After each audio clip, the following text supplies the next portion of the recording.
یا علی علیہ السلام مدد قبول فرماؤ سارے. بسم اللہ الرحمن الرحیم. ولی اللہ نہ پڑھ لے اور سہارا کے دشمنوں پہ بے شمار نہ کر لے.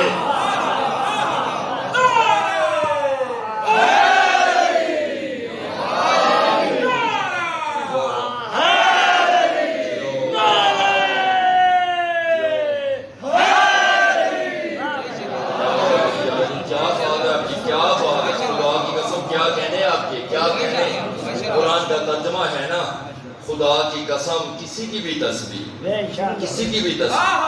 دیکھیں معصوم سے کسی نے پوچھا مولا ہم جتنی بھی عبادت کرتے ہیں قربتاً اللہ کرتے ہیں قربتاً مثلا 4 رکعت نماز ظہر پڑھتا ہوں واجب قربتاً اللہ 2 رکعت نماز فجر پڑھتا ہوں واجب قربتاً کوئی بھی ہے نماز جنازہ ہے قربتاً واجب قربتاً اللہ یعنی جو بھی ہے قربتاً یہ قربتاً کا مطلب کیا ہے کہ اللہ کے قرب کے لیے چھوٹے بچوں کو بھی بات سمجھ آ جائے اللہ کے قرب کے لیے. قرب کا کیا مطلب ہے؟ اللہ کی نزدیکی کے لیے اللہ کی نزدیکی کے لیے یعنی اللہ کے لیے کیوں نہیں پہ نہیں جیو مت کرو گے تو سمجھو گے نا اللہ کے لیے کیوں نہیں دیکھیے نا ایک ہے کہ اللہ کے قرب کے لیے پڑھتا ہوں. ابھی ذرا اور آسان کروں آپ پڑھتے ہو نا بسم اللہ الرحمن الرحیم مدد چاہتا ہوں با کا مطلب ہوتا ہے مدد چاہنا مدد چاہتا ہوں اللہ کے نام سے. ہمارے بھائی ترجمہ لکھتے ہیں کہ شروع کرتا ہوں اللہ کے نام سے اللہ کے شروع کرتا ہوں ہے ہی نہیں. با کا مطلب کیا ہے مدد چاہتا ہوں جی ہمت کرو تھوڑی سی ہمت کرو مدد چاہتا ہوں بسم اللہ کا کیا مطلب ہے مدد چاہتا ہوں. اگر اس کو کھول کے ایک لفظ کروں گا گرامر کے لحاظ سے پھر بھی معنی یہی ہوں گے کہ مدد چاہتا ہوں کس سے مدد تمہیں کو کہتا ہے نا پیر فقیر یا علی مدد آپ نے کہہ دیا بسم اللہ کہو یا علی مدد کہو بات ایک ہی ہے.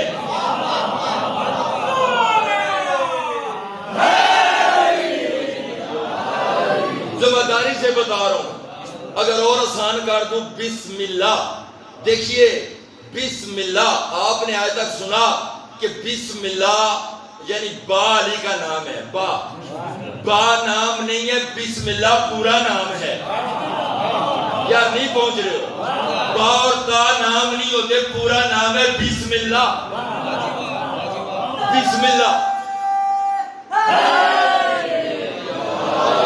تھوڑی مت کرتے ہو میں بڑا آپ کو انشاءاللہ لطف آئے گا. پھر بتا رہا ہوں بسم اللہ دیکھو کہتے ہو نا رسول اللہ اللہ کا رسول نبی اللہ کا نبی بیت اللہ اللہ کا گھر کعبۃ اللہ اللہ کا کعبہ. اگر اللہ کا کعبہ کہہ سکتے ہو بیت اللہ کہہ سکتے ہو اللہ کا گھر تو کیا اس گھر میں اللہ رہتا ہے یا نہیں پہنچ رہے ہو؟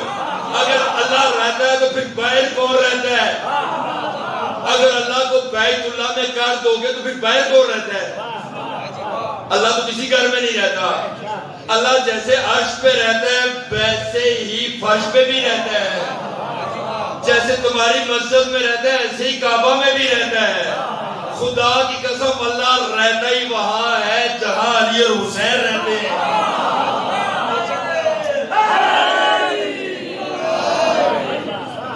جیو کیا بات ہے. دیکھو جو ابھی بھی خاموش ہو کتنی باتیں کروں ابھی تک میں نے آیت کا ترجمہ نہیں کیا میں اپنی بات پہ نہیں پہنچا پھر سمجھا رہا ہوں ذرا معرفت کو بلند کرتے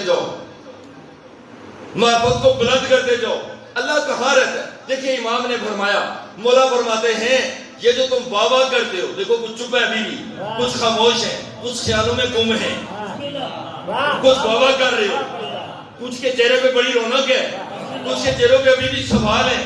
کچھ بات کو سمجھو ہمت کرو حسین کی مجلس شک کا نام نہیں ہے.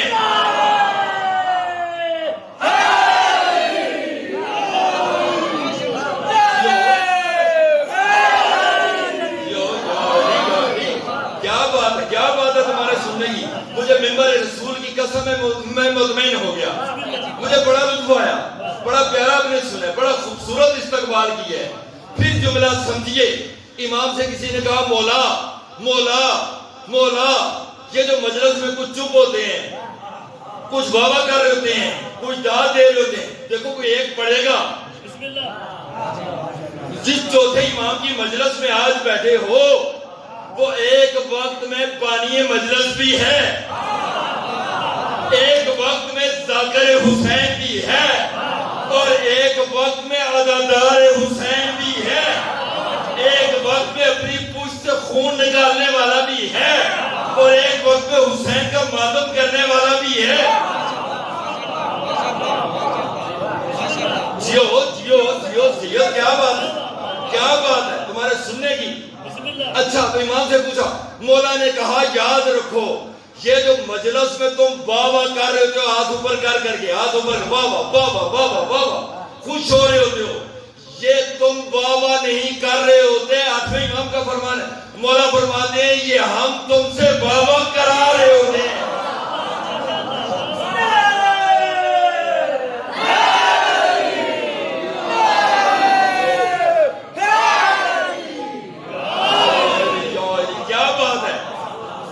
یاد رکھو جو بابا کرتا ہے وہ امام کا منتخب شدہ ہوتا ہے. اپنا کہیں نہ کہیں نام لکھوا لو, یہ بڑی بارگاہ ہے, یہاں پہ صفیں لگی ہوئی ہیں, صفیں ملائکہ کی صفیں لگی ہوئی ہیں.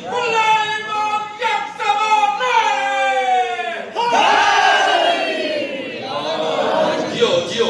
تو اب پتا چلا بیت اللہ اللہ کا گھر ہے, بیت اللہ کا گھر ہے, تو کیا اللہ اسی گھر میں رہتا ہے؟ اگر اسی میں رہتا ہے تو پھر باہر کون رہتا ہے؟ اور آسان کر دوں, قرآن کا ترجمہ ہے, موسیٰ علیہ السلام نے کہا پروردگارا یہ جو میری قوم کے بڑے بڑے سردار ہیں یہ چاہتے ہیں کہ ہم اس وقت تک موسیٰ نہ تجھے رسول مانیں گے نہ تیرے خدا کو نہ مانیں گے جب تک اس کو آنکھوں سے نہ دیکھ لیں. فوراً آئے گا کہ موسیٰ نہ تو دیکھ سکتا ہے نہ وہ دیکھ سکتے ہیں. تو جب موسیٰ نہیں دیکھ سکتے تو امتی کیسے دیکھیں گے؟ اچھا کہا دیکھو موسیٰ, اچھا ایسا کرتے ہیں ہم پہاڑ پہ ایک تجلی کرتے ہیں. میں تیری بڑی آسان گفتگو کا اب تک پہنچ, پہاڑ پر تجلی, یہ زیادہ تجلی نور کی ایک رمق کو کہتے ہیں. جیسے وقت کی اکائی کو حین کہتے ہیں. جی اچھا, کوئی اکائی ہوتی ہے, ناپتے ہو نا, ہر چیز کو ماپنے کے لیے میجرمنٹ کرنے کے لیے اکائیاں ہوتی ہیں. نور کی اکائی کو ناپنے کے لیے تجلی کہتے ہیں. سب سے کم ذرہ برابر نور.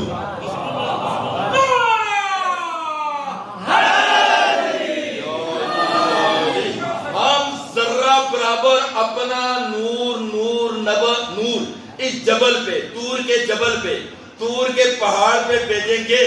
اگر پہاڑ کھڑا رہا تو میں پروردگار عالم موسیٰ تجھے بتا دوں کہ اگر پہاڑ کھڑا رہا پھر سمجھ لو کہ آپ مجھے دیکھ لو گے.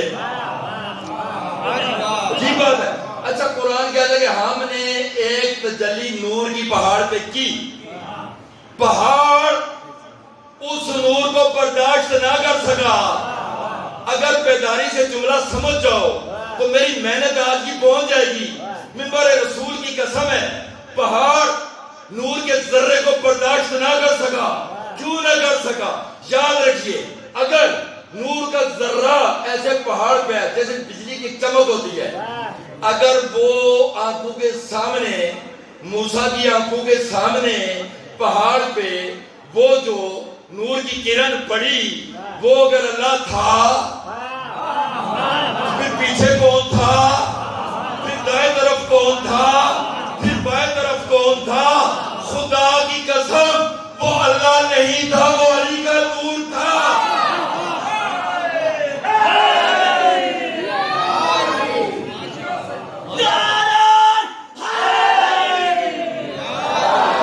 اب سورہ حشر میں آواز دی, لو انزلنا انزلنا هذا القرآن على جبل لرأيته خاشعا متصدعا من خشية الله وتلك الأمثال نضربها للناس لعلهم يتفکرون. ہم انسانوں کے لیے ایک مثال بیان کرتے ہیں، ہم انسانوں کے لیے ایک مثال بیان کرتے ہیں. ذرا سمجھیے گا، آپ کے لیے قرآن مثال بیان کر رہا ہے. سورہ حشر 59 نمبر سورہ آخری رکوع. ہم انسانوں کے لیے ایک مثال بیان کرتے ہیں. انسانوں کے لیے عقل والوں کے لیے، سمجھدار لوگوں کے لیے، فہم و فراست رکھنے والوں کے لیے، شعور رکھنے والوں کے لیے. کیا پروردگارہ کیا مثال یہ ہے لو انزلنا هذا القرآن على جبل، اگر هذا القرآن، اگر ہم اس قرآن کو، کس قرآن کو؟ جو هذا القرآن ہے. ابھی بھی نہیں جان رہے ہو. مسلمان پوچھتے رہے، رسول نے قدیر میں بازو بلند کر کے بتا دیا تھا جو هذا القرآن ہے یہی هذا المولوی ہے. جیو یاری هذا القرآن. اگر ہم اس قرآن کو پہاڑوں پر اتارتے، پہاڑ کون سا پہاڑ؟ کیٹو پہ، ماؤنٹ ایوریسٹ پہ، جہاں پہ تمہارے سادات کے کسی پہاڑ پہ، تو پتہ چلا ہوتا کیا؟ لڑائی تو اس کو دیکھو، خوش ہے متصدع من خشیات اللہ. وہ کیا ہوتا؟ وہ خوف خدا سے ملیا میٹ ہو جاتا. تو پتہ چلا. آج مسلمانوں سے پوچھو، قرآن میں آیت موجود ہے، خدا کی قسم یہ اس مسجد میں دیکھو کتنے قرآن پڑھے، سارے قرآن جو کسی بھی پہاڑ کی چوٹی پہ رکھ دو. یار نہیں پہنچ رہے ہو.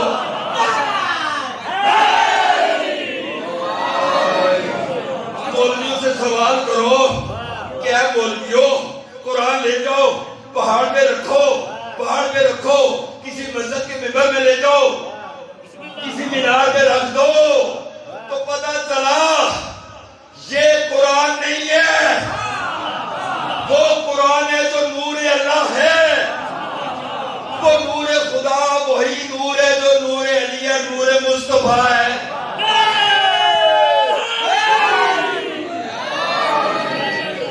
اگر ہم اس قرآن کو پہاڑوں پر نازل کرتے، لو انزلنا نازل کرتے، پیدا نہ کرتے، بھیجتے نا. جیسے آیتیں نازل ہوتی ہیں ایسے پورا قرآن بھی ہے. ابھی بھی نہیں سمجھے ہو؟ کیا پیغمبر نے نہیں کہا تھا کہ ساری دنیا ایک طرف ہو جائے، اے میرے صحابیوں، اے میرے عالمین، اے میری امت، ساری دنیا ایک طرف ہو جائے، تنہا علی ایک طرف ہو جائے. ساری دنیا چھوڑ دینا، علی کو نہ چھوڑنا.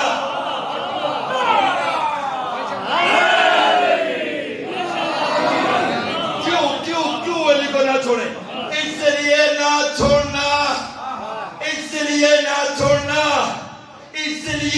چھوڑنا. العلی مال قرآن، بل قرآن مال علی. اس لیے اگر علی کو چھوڑا تو سمجھ لینا تم نے علی کو نہیں چھوڑا، تم نے قرآن کو چھوڑ دیا.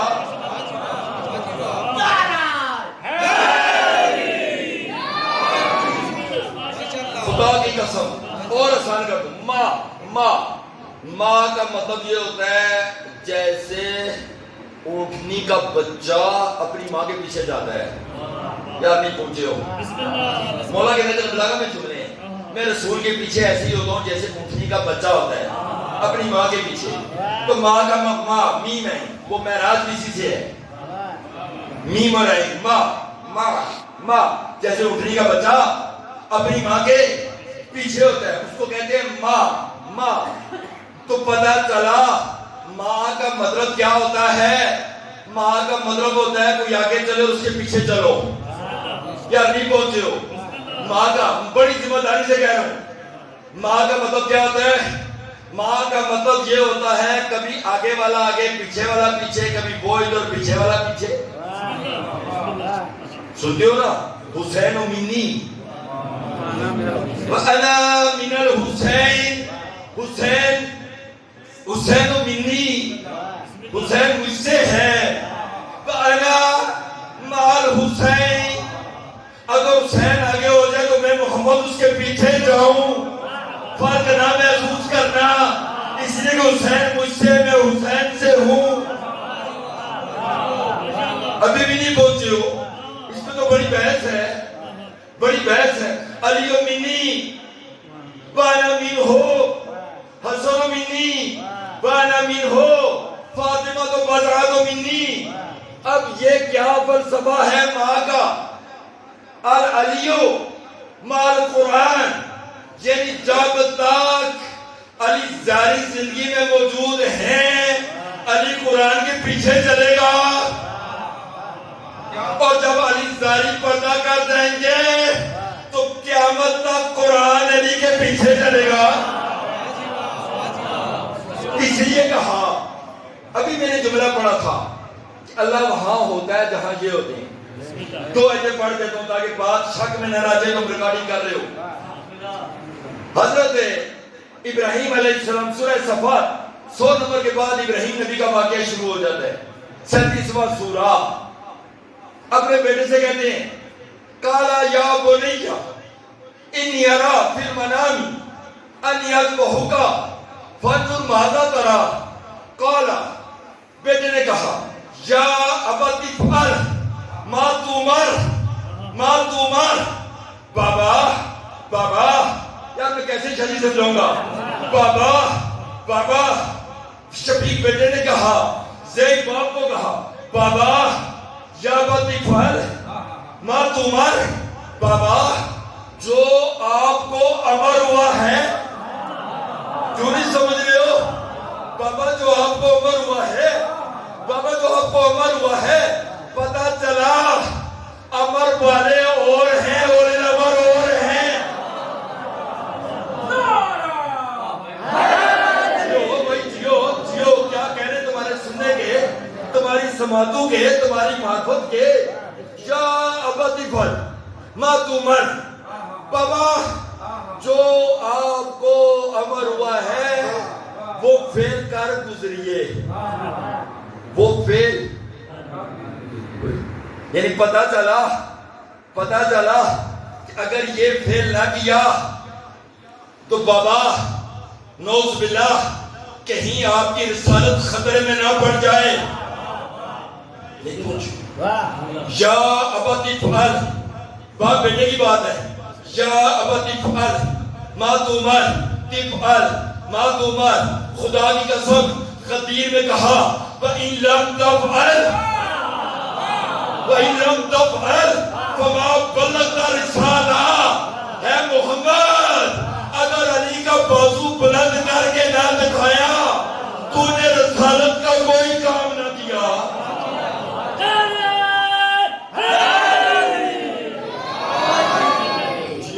جیو جیو. کیا بات ہے، کیا بات ہے.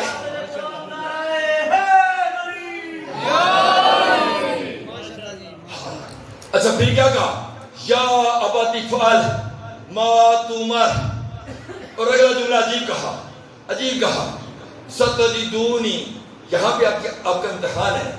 سادات کرام کو حالا بالا سیدہ کیا ہوگا پھر؟ ستجدونی انشاء اللہ من الصابرین. من الصابرین. اگر اللہ نے چاہا، اگر تھک جاؤ گے تو میں چھوڑ دوں گا. اگر اللہ نے چاہا، ستجدونی، اگر اللہ نے چاہا. یار میں کیسے سمجھاؤں؟ میری زندگی گزر گئی قرآن کے ایک ایک لفظ کو کھولتے. ستجدونی، اگر اللہ نے چاہا، جلدی. ستجدونی انشاءاللہ، اگر اللہ نے چاہا. اگر اللہ نے چاہا بیٹا رسول ہے، اسماعیل رسول ہے، اپنے باپ رسول کو کہہ رہے ہیں کہ بابا بابا اگر اللہ نے چاہا سید تھاکیو ستجدونی انشاءاللہ، اگر اللہ نے چاہا، اگر اللہ نے چاہا، اگر اللہ نے چاہا، خدا کی قسم نبی انشاءاللہ کے بغیر بات نہیں کر سکتے، لیکن جب بات آل محمد کی ہوتی ہے، وہ چاہے سورہ دہر ہو یا قرآن کا کوئی سورہ ہو، تمہیں آیت ملے گی وَمَا تَشَاءُونَ إِلَّا أَن يَشَاءَ رَبُّ الْعَالَمِينَ۔ آل محمد تم چاہتے ہی نہیں ہو، تم وہی چاہتے ہو جو اللہ چاہتا ہے۔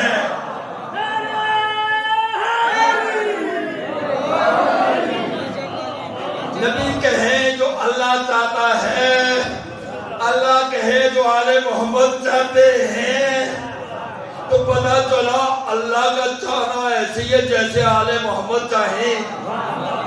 ابھی بھی نہیں سمجھے ہو؟ رسول نے کہا راہب تیری تقدیر میں اولاد نہیں ہے۔ کیوں کہا؟ کیوں کہا؟ کہا میں نے لوح محفوظ پہ دیکھا خالق نے تیری تقدیر میں اولاد نہیں لکھی۔ کمال ہے، کمال ہے۔ وفاتی الجرام دیکھنا، حسین کی بارگاہ میں سات زیارات پڑھی جاتی ہیں مولا کی زہری میں۔ الحمدللہ 20 دفعہ کا میں سوار ہوں مولا کا، وہاں بھی مصحف پڑھے، امام کے حرم میں بھی پڑھے، خیمہ گاہ میں بھی پڑھے، پھر سمجھا رہا ہوں۔ وہاں پہ زیارات ہیں وفاتی الجنان میں۔ ایک ایسی زیارت ہے، عجیب بات ہے، جس زیارت میں یہ کہا جاتا ہے اے مولا حسین، عربی کے دس میں، اے مولا حسین آپ تو وہ ہیں کہ جن کا تقدیر پہ اختیار ہے۔ ابھی بھی نہیں سمجھے ہو؟ دیکھو یعقوب نبی کا ایک بیٹا، تیزی سے گزر رہا ہوں تاکہ میں تمہیں زیادہ سے زیادہ سنا دوں، اپنے کلیجے کا زور لگا کے میرا بھائی مطمئن ہو جائے، تم خوش ہو تو میرے لیے دعا کر دینا۔ یعقوب نبی کا ایک بیٹا یوسف کہ بچپن میں زندہ گم ہو گیا، باپ نے رو رو کے قرآن کہتا ہے آنکھیں سفید کر دی، کبھی کہتے ہیں یوسف میں تیری خوشبو سونگ رہا ہوں، یعنی یوسف زندہ بھی ہے، نبی کو پتا ہے زندہ بھی ہے۔ اچھا کہیں قید پڑ گیا، اپنے بیٹوں سے یعقوب نبی نے کہا قرآن کا لفظی ترجمہ، اے میرے بیٹو جو مصر میں جاؤ، سنیں قید سالی میں وہاں پہ خراج ملتا ہے، گندم ملتی ہے، اناج ملتا ہے، اسی کے زیادہ عجیب قرآن کے جملے ہیں۔ کہا میرے بچوں دیکھو جب جاؤ نا، سارے 10-11 بیٹے ہیں، سارے ایک دروازے سے نہ گزرنا۔ کیا کہا؟ سارے ایک دروازے سے نہ گزرنا، اللہ کے الگ دروازوں سے، اللہ کے الگ۔ کہا دیکھو ہیلا تو میں کر رہا ہوں، ہیلا کر رہا ہوں میں کہ الگ الگ دروازوں سے گزرنا، کہیں تو میں کسی کی نظر نہ لگ جائے، الگ الگ دروازوں سے گزرنا، لیکن اس کے باوجود تقدیر پہ میرا زور نہیں ہے۔ یا سمجھو نا، جو آپ کے بس میں وہ آپ کریں گے، بس میں کرنا آپ کی محنت، آپ کی کوشش۔ وہ سنتے ہو نا کہ مالی دا کم پانی لانا، بات سمجھ رہے ہو؟ فقیر کے جملے آگے پھل لگے بوٹا لگے یا نہ لگے، تو پتا چلا آپ کی ذمہ کوشش کرنا ہے، فیصلہ تقدیر کا ہے۔ یعقوب نبی نے اپنے بیٹوں سے کہا الگ الگ دروازوں سے گزرنا، اس لیے کہ ہمارا تقدیر پہ زور نہیں ہے۔ ادھر جب حسین کی بارگاہ میں گئے ہو تو کہا مولا مولا مولا، اللہ کا کوئی فیصلہ نہیں ہوتا جب تک وہ حتماً آپ کے پاس نہ آ جائے۔ آج پتا چلا کہ تقدیر کا مالک اللہ نہیں ہے، حسین ہے۔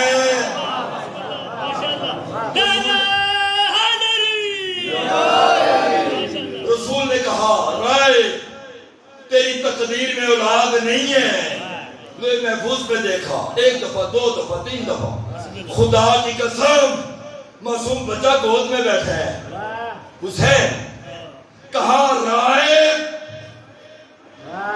دیکھو نا تقدیر میں کیوں نہیں ہے، کیوں نہیں ہے بھائی؟ اللہ نہیں چاہ رہا، اللہ نہیں چاہ رہا، اسی لیے نہیں ہے نا۔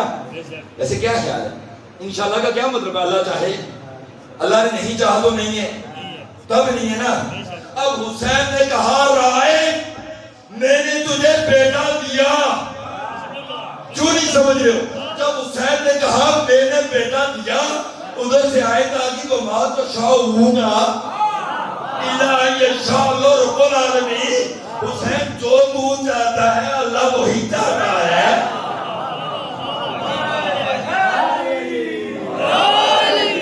ایک نہیں، ایک نہیں، دو نہیں، 7 بیٹے کا 7 لاکھ ہے۔ تو یاد رکھیے ان کا تقدیر پہ کنٹرول ہے، کائنات کی نبضوں پہ کنٹرول ہے، ملائکہ پہ کنٹرول ہے، زمین و آسمان پہ کنٹرول ہے۔ مجھے حسین کی قسم ہے تمہاری سانسوں پہ بھی کنٹرول ہے۔ کیسے پڑھوں؟ کیسے پڑھوں؟ خطیب نے نہیں کہا، رسول نے ابھی اعلان نہیں کیا، پہلے جملہ کہا، کیا کہا؟ کیا کہا؟ کیا الستو الستو بربکم، کیا کیا کیا میں تمہارے نفسوں پہ اولا بن انفسہم، کیا کیا کیا میں تمہارے نفسوں پہ حاکم نہیں ہوں؟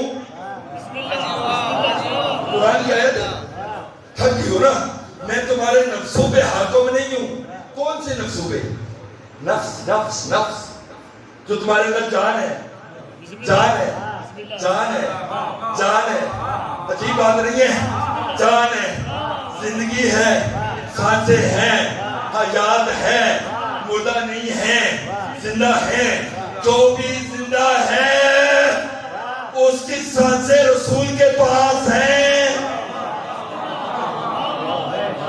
اسی لیے تو قرآن نے کہا کل نفس ذائقۃ الموت، مرتا کون ہے؟ نفس، نفس مرتا ہے، محمد تو نہیں مرتا، حسینی تو نہیں مرتا۔ اگر وہ مر جاتا ہے تو کیوں کندھے ہلا ہلا کے کہتے ہو تو سدھر سمجھ؟ بات سمجھ رہے ہو؟ من مات علی حب آل محمد مات شہیدا، وہ زندہ ہوتا ہے، مرتا نہیں ہے۔ قرآن نے کہا احیاء، وہ زندہ ہے، ولکن لا تشعرون، تمہیں اس کا شعور ہی نہیں ہے، اس کی زندگی کا شعور ہی نہیں ہے۔ بسم اللہ دیں۔ اب بات پہنچی ہماری نفسیں، ہماری سانسیں کس کے پاس ہیں؟ کس کے پاس ہیں؟ دیکھو نا، تھکے ہو نا، تھکے ہو۔ قرآن نے کیا کہا؟ کلو نفس ذائقۃ الموت، ہر نفس نے موت کا ذائقہ چکھنا ہے۔ قرآن نے کہا، خطیر میں رسول نے کہا، آیت نے کہا، کیا میں تمہارے نفسوں پہ حاکم نہیں ہوں؟ کیا تمہاری نفسیں میرے ہاتھ میں نہیں ہیں؟ کیوں نہیں سمجھ رہے ہو؟ کیا تمہاری نفسیں میرے ہاتھ میں نہیں ہیں؟ سب نے کہا بلا بلا بلا یا رسول اللہ، ہے اللہ کے رسول کیوں نہیں؟ ہماری نفسیں آپ کے ہاتھوں میں ہیں۔ آپ کہا من کنت مولا،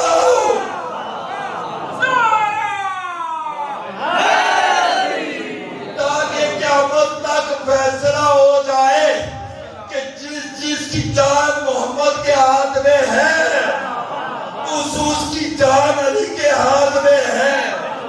تو پتہ چلا جب تک علی نہ چاہے موت نہ آئے گی۔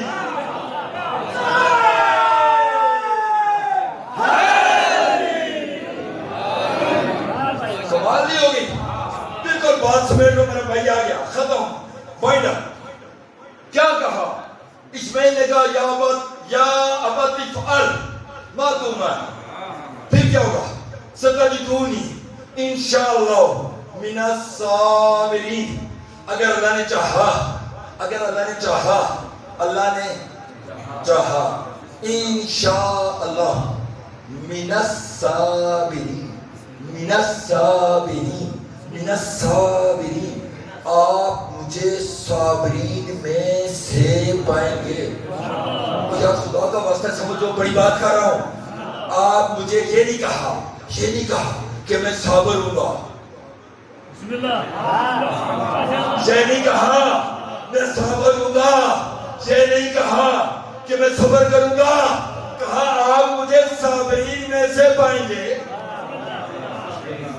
میں سے صابرین میں سے، بس بات ختم کر کے آپ مجھے صابرین میں سے پائیں گے، میں سے۔ جیسے یہاں کا کوئی سید اٹھ کے کہے کہ میں کوہالا بالا والے سادات میں سے ہوں،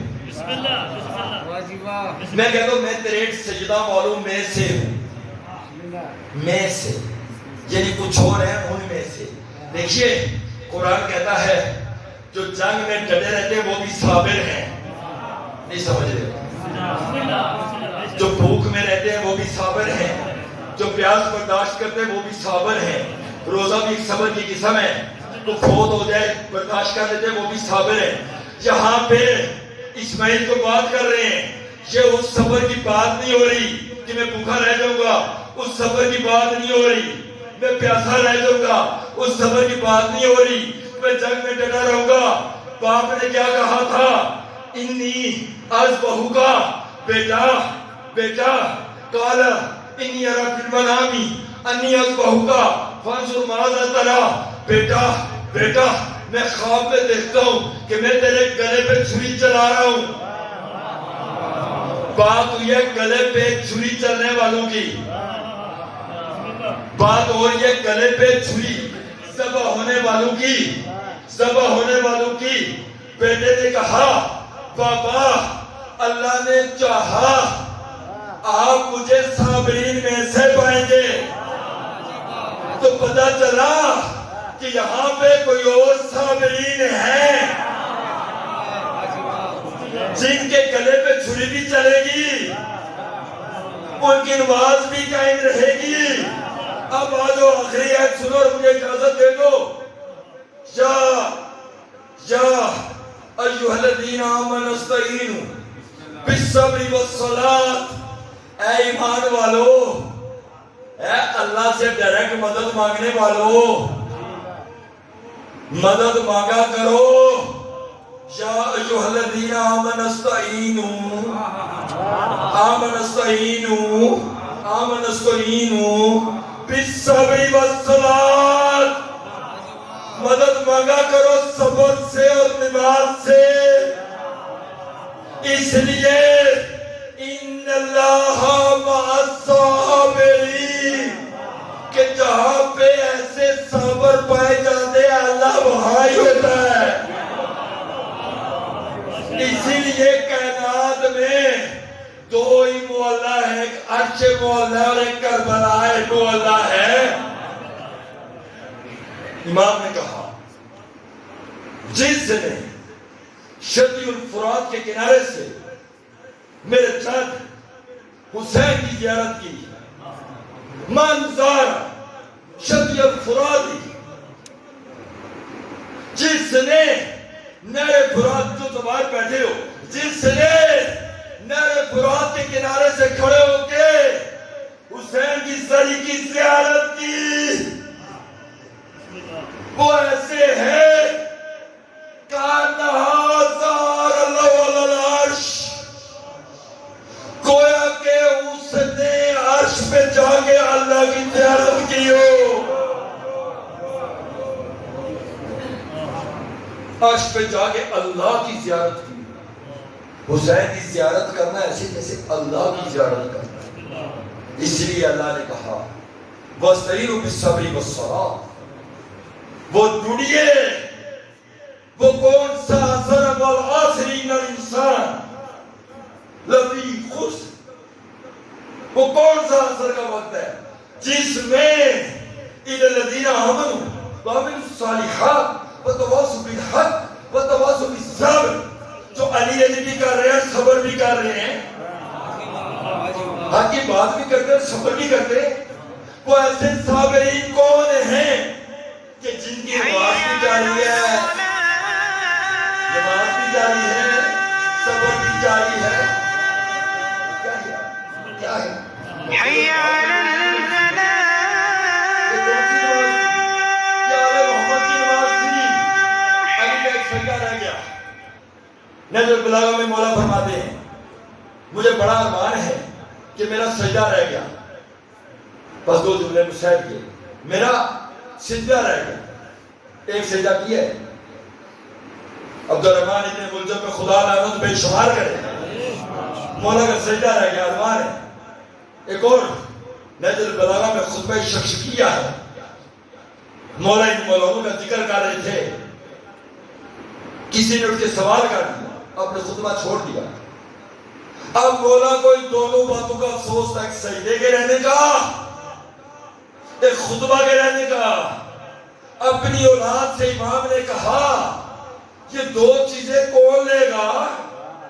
بیٹوں میں سے حسین نے کہا بابا سجدہ میں لے لیتا ہوں۔ بیٹیوں میں سے زینب نے کہا بابا خطبہ میں دوں گی۔ بھائی حسین آپ کے سجدہ کو میں زندہ رکھوں گی۔ بھائی حسین جہاں پہ لوگ آپ کا سجدہ بلا دیں گے زینب کا خطبہ یاد رہے گا۔ خدا کی قسم علی کو ضرورت لگی، کہا خود تو بے ربی کا الکعبہ رضان بے قضائہی و تسلیم علی امرہی لا معبود سواک۔ رب کعبہ کی قسم علی کامیاب ہوئے، سجدہ رہ گیا۔ حسین نے سر سجدہ میں رکھا، سجدہ میں رکھا، اور پھر کیا کہا؟ پھر کیا کہا؟ سر سجدہ میں رکھ کے کہا حسین نے رضان بے قضائہی و تسلیم علی امرہی لا معبود سواک۔ کبھی جملے کے سکون قدوس رب الملائکۃ والروح، کبھی کہا بسم اللہ و باللہ و فی سبیل اللہ و علی ملت رسول اللہ۔ خدا کی قسم کہا بابا علی آپ نے سجدہ سے اپنی مرضی سے سر اٹھا لیا، حسین سجدہ سے سر نہیں اٹھائے گا، لیکن ایک سجدہ کربلا میں امام زین العابدین علیہ السلام نے بھی کیا، اور کیسا کیا؟ جب خیموں کو آگ لگی، خکستر ہو گئے، عرش کے مہمان فرش پہ آگئے، عرش کے باسی بے گھر ہو گئے، اہل بیت کا گھرانہ بے گھر ہو گیا، اللہ کے گھر میں آنے والے بے گھر ہو گئے۔ عجیب بات ہے، خدا کی قسم آسمان نے سایہ کیا ہوا ہے، رات کی تاریکی نے پردہ بنایا ہوا ہے، جلے ہوئے خیموں کی خاکستر ہے، تمہارے چوتھے امام کا سر سجدہ میں ہے، سر سجدہ میں ہے، اور امام پڑھ رہے ہیں لا الہ الا اللہ حقا حقا، لا الہ الا اللہ صدقا صدقا، لا الہ الا اللہ شکرا شکرا۔ پروردگارا تیرے لاکھ لاکھ شکر ہیں، بابا حسین جو سجدہ آپ کا رہ گیا، بابا علی جو سجدہ آپ کا رہ گیا، سجاد ہر موڑ پہ کرے گا، ہر بازار میں کرے گا۔ بابا علی آپ ایک ضربوں سے شہید ہوئے، بابا حسین آپ کو 13 ضربوں سے مارا گیا، میں ہر بازار میں، میں ہر موڑ پہ، میں ہر دربار میں۔ خدا کی قسم بس سجاد کا امتحان شروع ہوا، دو جملے روتے روتے سن لو۔ ابھی بھی خدا کی قسم اگر کوئی سوچ میں بیٹھا ہے تو آج سے بڑا حسین کب ہوگا؟ مجھے حسین کی قسم ہے تمہارے پاس وہ بی بی آ جاتی ہے جس کی پسلیاں ٹوٹ چکی ہیں، جو امام برگاہ کی دیواروں کو پکڑ پکڑ کے سہارا لیتی ہے، رومال لے کے ایک ایک مومن کے پاس جاتی ہے اور مومن سے کہتی ہے اے مومن اگر تو رو نہیں رہا، تجھے کیا پتا ہے میرا حسین کیسا تھا؟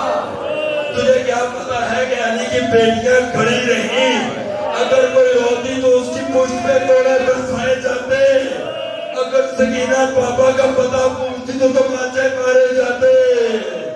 خدا کی قسم جو پہلا سوال ہوا سید الساجدین پہ، بڑے مصیبے امام کے، بڑے مصیبے، بس ایک جملہ سنو جہاں سے مصیب شروع ہوئے۔ تاریخ لکھا خیموں کو آگ لگی، اسے چھوٹ ڈلا، گھوڑے توڑ کے حسین کی لاش پہ۔ اللہ اکبر، ابھی بھی سوچ میں ہوں میں اور کیا پڑھوں۔ خدا کی قسم خیموں کو آگ لگی، مجھے منبر رسول کی قسم ہے، تم ریکارڈ کرو، میں ایک ایک جملے کا ذمہ دار ہوں۔ جب خیموں میں آگ لگی، خدا کی قسم اس قدر آگ بلند ہوئی کہ بیبیاں گھبرا گئی۔ کسی نے کہا یہ فاطمہ کبریٰ نے سوال کیا، کسی نے کہا کہ جناب زینب نے پوچھا۔ جو پہلا سوال امام سے پوچھا گیا، جو پہلا مسئلہ تمہارے چوتھے امام سے پوچھا گیا، میں نے بھی کہا ہے جو ذاکر بھی ہے، جو مصحف پڑھنے والا بھی ہے، جو مظلوم بھی ہے، جس کی پوچھ سے بھی خون جاری ہے، خدا کی قسم جس کی آنکھوں سے بھی خون جاری ہے، 34 سال زندہ رہا، خدا کی قسم روتا رہا۔ میں حیران ہوں کہ جس کی آنکھوں سے خون جاری، جو 34 سال سکون سے اپنی پشت کے بل لیٹ نہ سکا، آج اس کے منہ سے بھی خون جاری ہے۔ اس امام سے ایک مسئلہ پوچھا گیا، مولا ہمارے لیے کیا حکم ہے؟ کیا ہم سیدانیاں آگ میں جل کے مار جائیں؟ کہا نہیں، اگر تم آگ میں جل کے مار جاؤ گی تو کفر شام میں کون جائے گا؟ حسینیت کو کون بچائے گا؟ عزاداری کا کون تحفظ کرے گا؟ عزاداران حسین۔ اب تاریخ نے لکھا، خدا کی قسم یہ سب شیعہ سنیوں نے یہ روایت لکھی ہے، 1.5 عمر کی خاتون ہے، باقی بیویاں نکل گئی، باقی بیویاں خیام سے نکل گئی، چلتے ہوئے خیموں سے اپنی جان بچانے کے لیے نکل گئی۔ مجھے منبر رسول کی قسم، میرے سر پہ قرآن رکھو، مولا کے ذاکرین بیٹھے ہیں، خدا کی قسم ایک بیوی ہے، کبھی ایک خیمے میں بھاگ رہی ہے، کبھی دوسرے میں بھاگ رہی ہے، کبھی تیسرے میں بھاگ رہی ہے، آگ کے شعلے بلند ہیں۔ خدا کی قسم ایک شامی روایت کرتا ہے اور اسے نے کہا، اے بیوی تو اپنی جان کیوں نہیں بچا رہی ہے؟ تو کیوں آگ میں جان کے بعد جانا چاہتی ہے؟ اے بیوی اگر تیری کو قیمتی شے رہ گئی ہو، بیوی اس کی پرواہ نہ کرو۔ خدا کی قسم کہا، میری سب سے قیمتی شے میرے حسین کی امانت ہے، میرے حسین کی امانت ہے، میرا 21 سال کا جوان بھتیجا ہے۔ خدا کی قسم ایسے ہی لائی اپنے بازو پہ، چلتے ہوئے خیموں سے سجاد کو ایسے اٹھایا جیسے حسین مقتل سے علی اکبر کو اٹھا کے لائے تھے۔ اپنے ہاتھوں پہ سجاد کو اٹھایا اور جلدی ہاتھ سے پیر نکال کے لے آئے۔ ہر موڑ پہ سجاد ذبح ہوتا رہا، ہر موڑ پہ سجاد کو پتھر مارے گئے۔ جب کسی کو کچھ نہ ملا، خدا کی قسم اس نے کھولتا ہوا پانی پھینکا۔ جب کسی کو کچھ نہ ملا، اس نے دیکھتے ہوئے کوئلے پھینکے۔ اللہ لعنت اللہ علی القوم الظالمین۔